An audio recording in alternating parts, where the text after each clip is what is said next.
नमस्कार, मी ऋषिकेश. तुम्ही पाहतात तरुण भारत कोल्हापूर.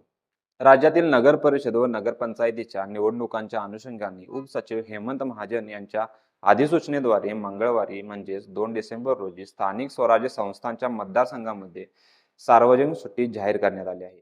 कोल्हापुरातील आजरा, चंदगड, गडहिंग्लज, हातकणंगले, हुपरी, जयसिंगपूर, कागल, कुरुंदवार, मुरगुड, पन्हाळा व शिरोळ व वडगाव येथील नगर परिषद व नगरपंचायतीच्या क्षेत्रामध्ये ही सुट्टी जाहीर करण्यात आली आहे.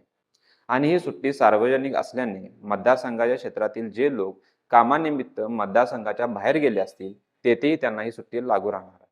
आणि तसेच नगर परिषद व नगरपंचायत यांच्या क्षेत्रामधील केंद्र शासनाच्या शासकीय व निमशासकीय कार्यालयांना, सार्वजनिक उपक्रमांना व बँकांनाही ही सुट्टी लागू राहणार आहे.